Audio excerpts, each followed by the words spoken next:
The heavy, suffocating silence that filled the grand chamber of the Valyrian hegemony was not the silence of peace, but the terrifying, pressurized quiet of a predator waiting for the hammer to fall. The air in the vast, circular hall was stagnant, recycled too many times, thick with the pheromones of high-stress anxiety that leaked from the pores of the gathered war council. The obsidian table, a massive slab of polished volcanic glass that had served as the center of Valyrian strategy for 3,000 cycles, reflected the dim, crimson lighting of the emergency strobes. Around it stood the architects of a mistake so profound that it threatened to undo 10 millennia of history.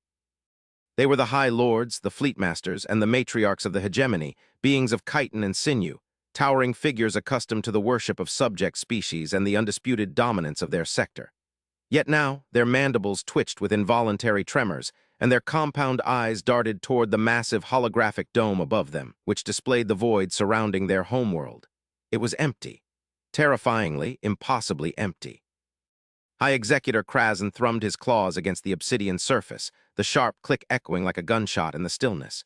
He was a warrior of the old breed, scarred from the border wars, his carapace etched with the gold inlays of 100 victories. But there was no victory here. There was only the gnawing, cold realization of what his subordinate Fleetmaster had done 3 standard days ago. The report lay before them on the data slate, glowing with damning green text. A human convoy, unarmed. Marked clearly with the universal, multi-spectrum beacons of medical and rescue aid. They had been transiting the outer edge of the Valyrian border, responding to a distress signal from a minor client species of the hegemony that the High Council had deemed unworthy of resources. And the Valyrian Border Patrol, led by an arrogant scion of a noble house eager for glory, had fired. They had not just fired, they had vaporized the convoy. They had laughed as the plasma torpedoes turned the white-hulled ships into expanding clouds of debris and frozen atmosphere. "They are late," Krazen growled, his voice a grinding of tectonic plates. "The Terrans, if they intended to strike, they would have struck by now. Their drives are primitive, their reaction times are sluggish. Perhaps they fear us. Perhaps they understand that the border is sacred." Across the table, Matriarch Alara, the head of the diplomatic caste, let out a chittering sigh that sounded like dry leaves scraping together. She was older than Krazen, her chitin faded to a dusty gray, her eyes clouded with the wisdom of seeing civilizations rise and fall. She looked at the warrior with a pity that bordered on contempt. "You speak of them as if they are the squabbling tribes we conquered in the nebulae," she said softly, her voice carrying a terrible weight. "You judge them by the ships they allow us to see. You judge them by the merchants who bow and scrape at our trade ports. But you have not read the archives, Krazen. You have not looked at the data our spies buried deep within the core systems managed to extract before they went dark." "Spies," Krazen scoffed, though the tremor in his claw intensified. "Terrans are soft. They speak of democracy, of rights, of mercy. They send rescue convoys to save dying wretches that natural selection has already marked for extinction. They are weak." "They are patient," Alara corrected him, leaning forward, her antennae quivering. "And the convoy you destroyed, it was not just a rescue fleet. It was a gesture, a hand extended in the dark. By severing it, you did not just destroy ships. You insulted a philosophy, and now the silence you hear is not hesitation. It is the intake of breath before the scream."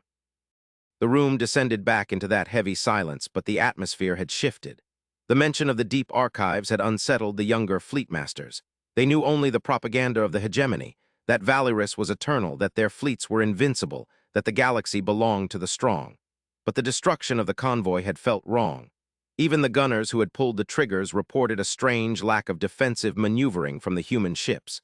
They hadn't tried to fight back. They hadn't even raised shields. They had simply continued on their trajectory, broadcasting pleas for a ceasefire until the moment of their vaporization. It was behavior that did not fit the profile of a coward. It fit the profile of a martyr. Or worse, someone who didn't believe they needed to fight to prove their point. Suddenly, the censor officer, a young Valyrian whose shell was still soft with youth, cried out from the lower pits of the chamber. "Readings, gravimetric shear detected at the edge of the system." Krazen stood up, his height imposing. "Show me how many a fleet, a task force." "Aye, aye." "Cannot count them, High Executor," the officer stammered, his claws flying over his console. "Do not give me incompetence," Krazen roared. "Are there 10, 100, 1,000? "There are none, sir," the officer shrieked, panic breaking his vocal composure. There are no ships, there is no fleet. The sensors are registering that the stars are moving. A collective gasp, a sound of alien horror, swept through the council. Krasin looked up at the holographic dome. The display, usually a crisp representation of the starfield, was warping. The distant points of light that marked the constellations of their ancestors were stretching, smearing into long streaks of violet and blue. It was not the stars themselves moving, but the fabric of space-time around the Valerian home system being manipulated on a scale that defied physics. The darkness between the stars began to curdle, thickening, twisting like smoke in a trapped room. "It is a blockade," Alara whispered, horror dawning in her multifaceted eyes. "Not of ships. They are not using metal and engines. They are using gravity itself. They are sealing us in." "Impossible," a fleetmaster argued, though his voice was thin. "To manipulate gravity on a system-wide scale requires the energy output of a hypergiant star. No biological species possesses such mastery. It is a sensor ghost, a glitch." But it was no glitch. The holographic display shifted to a tactical view of the system's heliopause. A perfect sphere of distortion had formed around the Valerian solar system. Communication buoys outside the sphere went silent instantly. The trade routes were severed.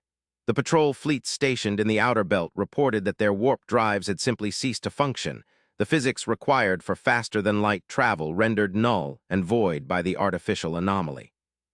The hegemony, which spanned a dozen sectors, had been cut off from its head. The homeworld was alone. Then came the voice. It did not come through the comms channels. It did not crackle over the speakers. It vibrated the very air in the room, resonating in the fluid of their inner ears, bypassing technology entirely. It was a broadcast on a frequency that shook the molecules of the atmosphere itself, a technology of transmission so advanced it felt like the voice of a god. "This is Admiral Vance of the United Terran Coalition," the voice said. It was not angry. That was the most terrifying part. It was calm. It was the voice of a tired teacher speaking to a violent child. 3 days ago, the Valerian hegemony fired upon the medical convoy Aegis VII. The Aegis was carrying a synthetic viral phage designed to neutralize the necrotic plague consuming your client colony on Theta 9. We were not there to invade. We were not there to trade. We were there because they asked for help, and you ignored them. Krasin slammed his fist on the table. "Propaganda, they lie to sow discord." The voice continued, unrelenting, ignoring the outburst as if the high executor were an insect buzzing against glass. "We transmitted our intent. We broadcasted our manifest. We lowered our shields to demonstrate goodwill. You responded with plasma fire. You killed 4,312 medical personnel, engineers, and volunteers. You celebrated the kill." The holographic display changed. It was no longer showing the starfield. It was showing the Valerian capital city, the sprawling metropolis of obsidian spires and glowing causeways that lay just outside the bunker's walls.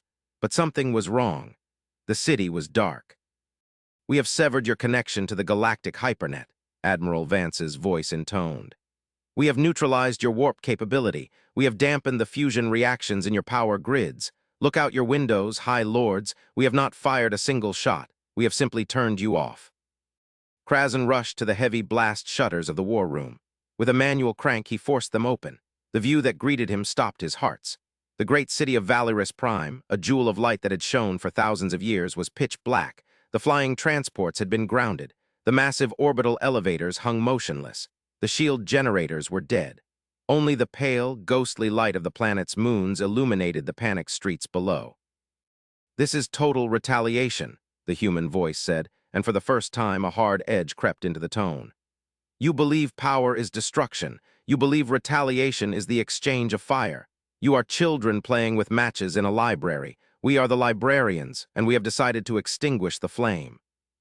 "This is madness," Matriarch Alara cried out, not to the room, but to the sky, to the invisible entity holding them hostage.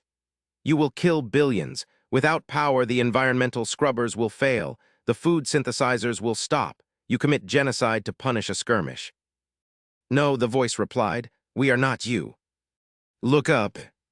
High above the darkened city, in the low orbit where the Valerian defense platforms usually sat, new lights began to appear.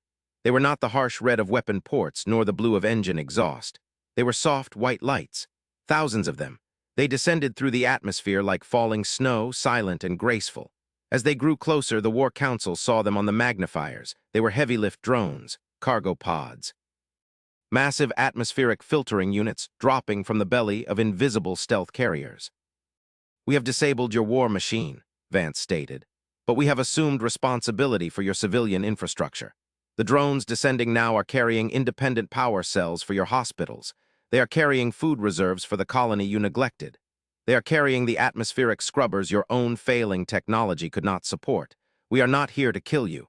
We are here to show you exactly how incompetent you are." The silence that followed was heavier than before. Krasen stared at the sky, his mind unable to process the paradigm shift. An enemy that strikes by disabling your weapons, then feeds your people? It was an insult deeper than any bombardment. It was a declaration of absolute superiority. It said, "You are so beneath us that we do not need to kill you to defeat you. We only need to take away your toys." "We are landing," Vance said. "Prepare the council chamber. We will discuss the terms of your surrender, and you will listen." The transmission ended, leaving the air vibrating with the echo of the human's command. For a long time, no one moved. The High Lords of Valeris, the conquerors of the nebulae, stood amidst the ruins of their pride. It was Fleetmaster Kalen, the youngest of the Circle, who finally spoke. He was a tactician, known for his analytical mind, and he had been silent during the initial debate. Now he walked to the window and looked at the descending white lights of the human aid drops. "We made a mistake," Kalen said softly. "We thought they were prey. We thought the lack of weapons on the convoy was weakness." He turned to look at Krasen, his eyes wide with a realization that bordered on religious terror. "They didn't have weapons because they didn't think we were dangerous enough to require them. The convoy wasn't a military vulnerability, High Lord. It was a mercy. They were trying to help us without embarrassing us, and by firing on them, we forced them to take the gloves off." "They have invaded," Krasen snarled, though the fire had gone out of his voice, replaced by a sullen dread. "They are on our soil." "No," Alara said, sinking into her chair. "They are not invading, they are parenting, and that is far more terrifying." The arrival of the human delegation was not marked by marching boots or fanfare. The blast doors of the Grand Chamber, sealed by triple redundant locks, simply dissolved. There was no explosion, no cutting torch. The metal just turned into a fine gray dust and drifted to the floor, revealed to be the work of molecular disassemblers so precise they didn't scorch the paint on the walls. Through the haze walked 5 figures. They were small, soft-skinned, no natural armor, no claws. They wore simple, pressed uniforms of dark blue devoid of the gaudy medals and sashes the Valerians draped themselves in.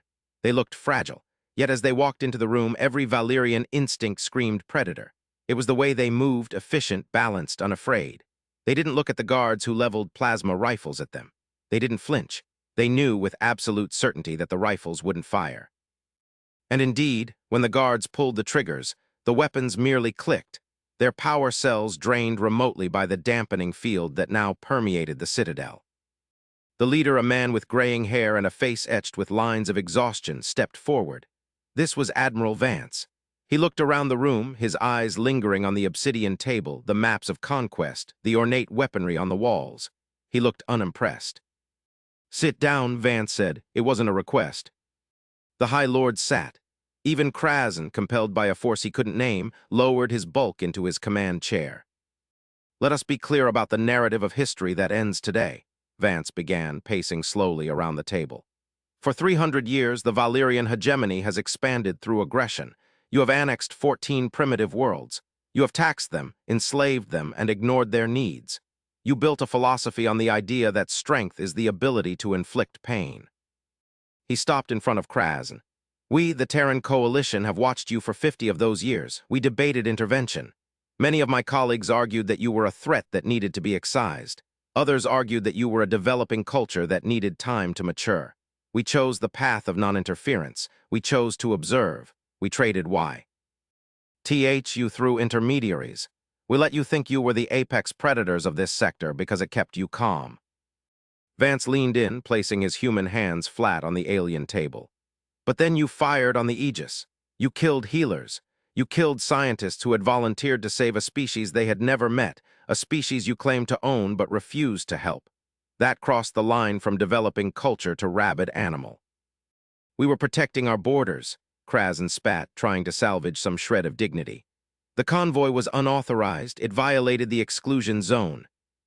"The exclusion zone is a line on a map," Vance replied coldly.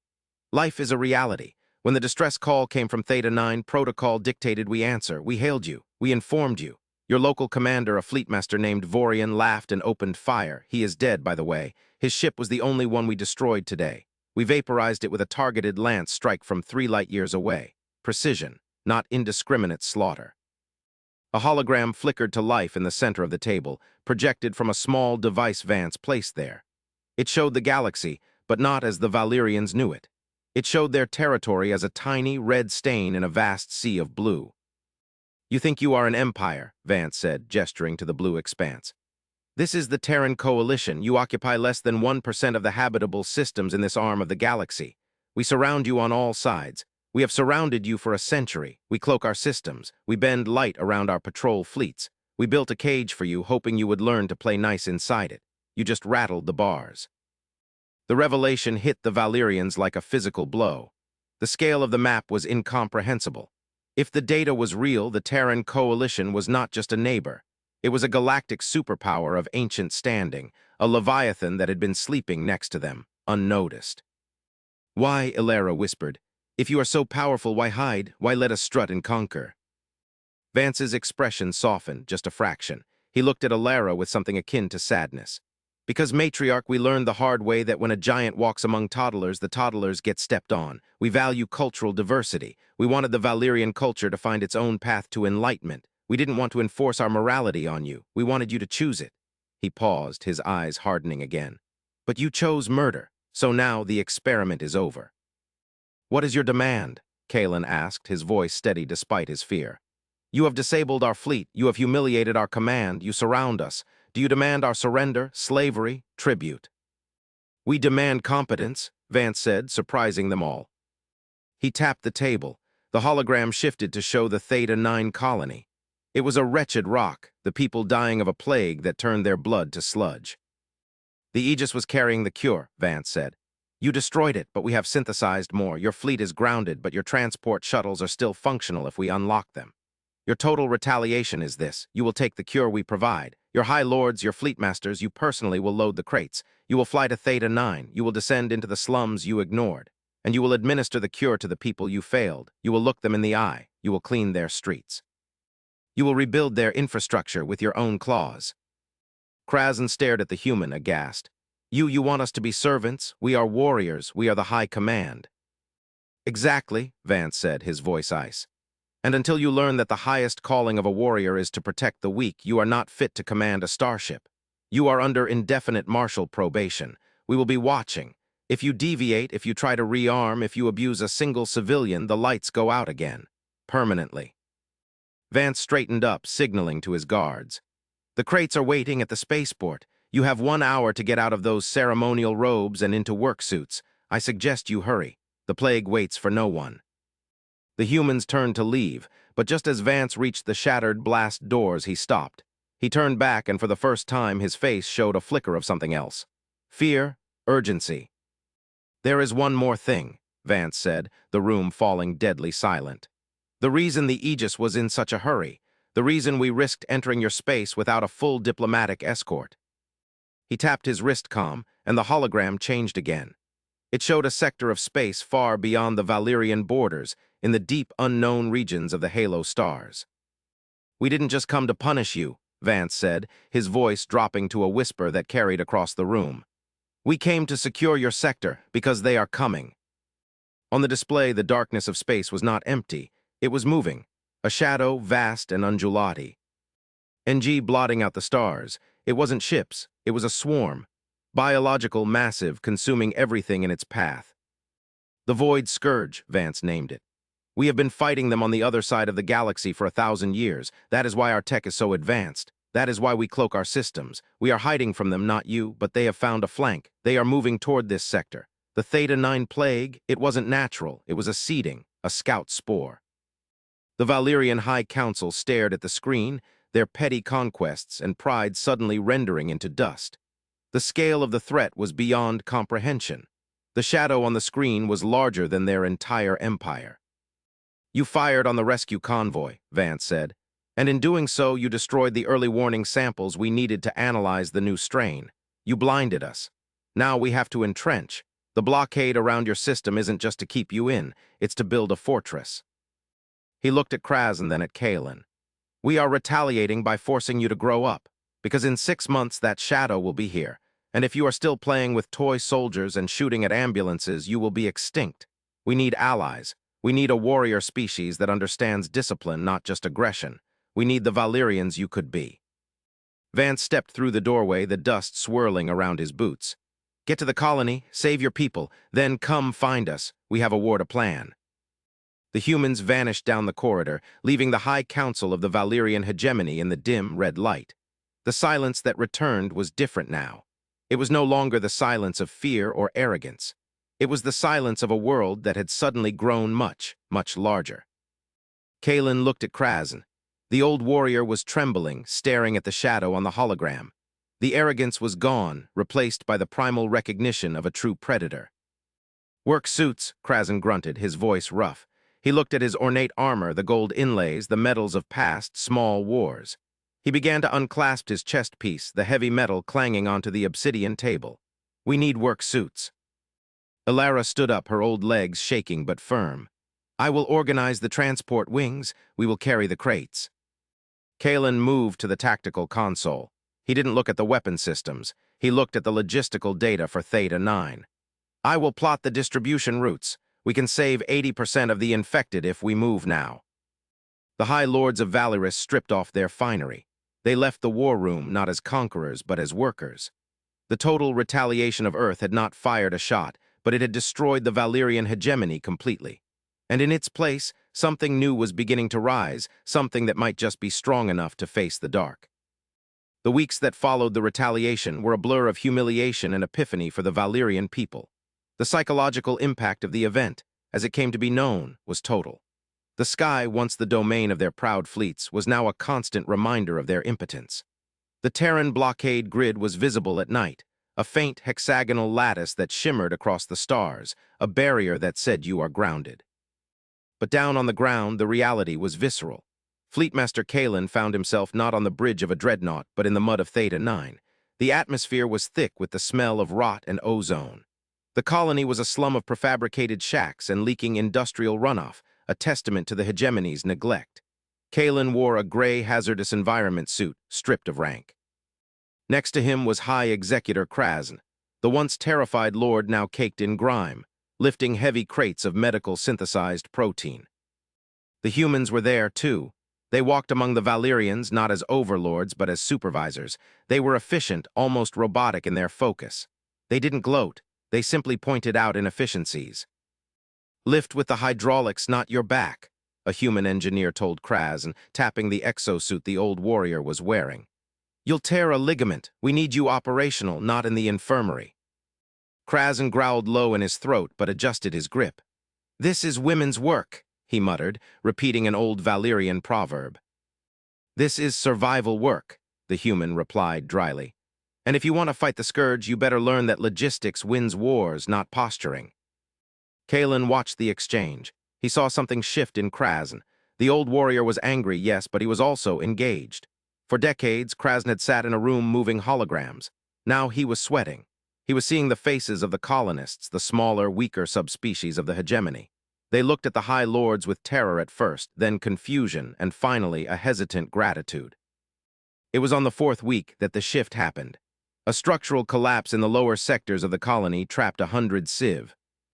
Ilians, the human supervisors, moved to deploy drones, but the interference from the magnetic storms was too high. We can't get a signal lock, the human coordinator shouted over the wind. We have to wait for the storm to pass. They will be dead by then, Kalen shouted back. He looked at Kraz. The tunnels are too small for the machines, but our physiology are chitin. Kraz looked at the collapsed tunnel. He looked at his hands, encased in the suit, but beneath that hard shell. We can dig, Kraz said. We are stronger than them. We are Valyrian. For the first time in centuries, the martial pride of the Valyrians was directed not at conquering, but at saving. Kraz roared a command, a battle cry that had once signaled the doom of worlds. Form up, phalanx formation, digging claws. 50 disgraced fleetmasters and lords formed a line. They charged the rubble not with weapons, but with shovels and brute strength. They tore into the rock and twisted metal. They worked until their suits ruptured and their chitin cracked. They worked until the humans stood back in silence, watching the monsters work with a ferocity that was awe-inspiring. When they pulled the last survivor out, a child of the colony, Krasen fell to his knees, exhausted, bleeding blue ichor from a gash in his side. The human admiral, Vance, had come down from the flagship to inspect the progress. He stood over Krasen. Krasen looked up, expecting a reprimand for damaging the suit. Vance offered a hand. "Good work, soldier." Krasen stared at the hand. He took it. "We did not need your drones," he rasped, a flicker of the old pride returning but tempered. "We are strong." "Yes," Vance said, "you are, and now you know what that strength is for." This was the beginning of the Unity. Act 3 began 6 months later, exactly as the humans had predicted. The blockade around the Valerian system was lifted, but not because the sentence was over. It was lifted because the fortress was ready. The Valerian fleet had been refitted. The humans had not returned the weapons systems the Valerians knew. They had upgraded them. The plasma torpedoes were replaced with singularity projectors. The shields were reinforced with the same gravity tech that had trapped them. The war room in the obsidian spire was active again, but the table was different. The humans were there, standing shoulder to shoulder with the Valerians. "Long-range sensors confirm contact," the sensor officer reported. His voice was steady. He had spent the last months tracking the anomaly under human tutelage. "The void scourge has entered the sector, estimated mass infinite." The screen showed the horror. It was a tide of biological ships, a living carpet of flesh and hunger that spanned light years. They didn't just destroy worlds, they ate them. They stripped the atmosphere, drank the oceans, and cracked the crusts for minerals. Krasen stood at the head of the table. He wore a new uniform, functional, armored, a blend of Valerian aesthetic and Terran utility. "Fleet status." "Valerian battle groups Alpha through Zeta are green," Kalen reported. "Terran Task Force Resolve is moving to flank." Vance nodded to Krasen. "This is your sector, High Lord. You know the currents of the nebulae better than we do. Call the play." It was a moment of profound trust. The humans, vastly superior in tech, were handing the tactical command of the sector defense to the Valerians. They were letting the student take the test. "They are hungry," Krasen said, his eyes narrowing. "They move toward the heat signatures. They ignore the dead worlds." He looked at the map. "We will bait them. We will power up the mining platforms in the unstable belt, make them shine like suns when the scourge moves to feed." "We detonate the tectonic stabilizers," Kalen finished, grinning a sharp, predatory grin. "We trigger a chain reaction in the planetoids." "And while they are reeling," Krasen continued, "the Terran fleet hits them from the void and we hit them from the dust clouds. Close quarters, blade work." Vance smiled. "Risky, I like it." The battle that ensued was not the slaughter the Valerians had once practiced. It was a symphony of violence and precision. The Valerian ships, hulking and armored, charged into the mass of the scourge, their new gravity anchors holding them steady against the biological battering rams of the enemy. They fought with a ferocity that the humans lacked, a visceral, close-range brutality that tore the scourge vessels apart. The humans, for their part, were the scalpels. Their ships blinked in and out of existence, delivering antimatter payloads into the nerve clusters of the Hive fleet, severing the synaptic control of the enemy. For 3 days, the sky over the Valerian homeworld burned with the light of dying monsters. Debris rained down, but the shields held. The atmospheric scrubbers, the ones the humans had forced them to install, kept the air breathable despite the toxic fall. Out.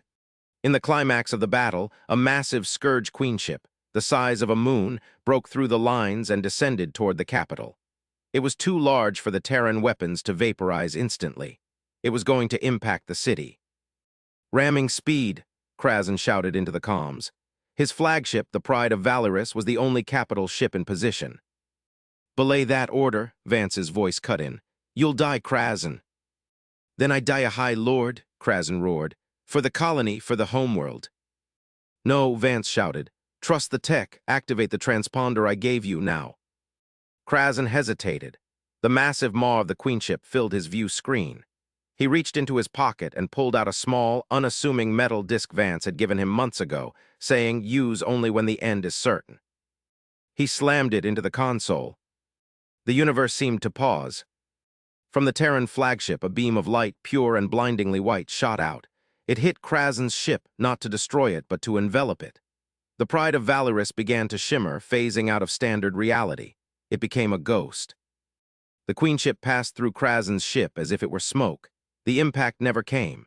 And as the Queen ship passed through the phased distortion field, the interaction of the Scourge's biological matter with the dimensional shift caused a catastrophic reaction. The Queen ship didn't explode. It unraveled. Its cells forgot how to bond. It dissolved into a trillion harmless particles of organic dust. Krasen's ship phased back into reality, unharmed.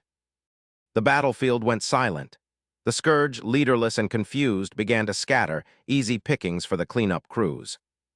The war room was quiet again, but it was a good quiet, the quiet of survival. Vance stood on the bridge of Krasen's ship, looking out at the drifting dust of the enemy. "You phased us," Krasen said, still shaking from the adrenaline. "You shifted us out of this dimension." "Phase shift technology," Vance said. "We don't use it often. It weakens the fabric of space if used too much, but today it was worth it." Krasen looked at the human. "You saved me. I was ready to die." "We don't do suicide runs," Vance said sternly. "That's the old way. The new way is you live and you rebuild, and you teach the next generation that dying is easy, but living to solve the problem is hard." The twist came later, during the victory ceremony. The Valyrian system was safe. The Scourge had been repelled, forced back into the dark.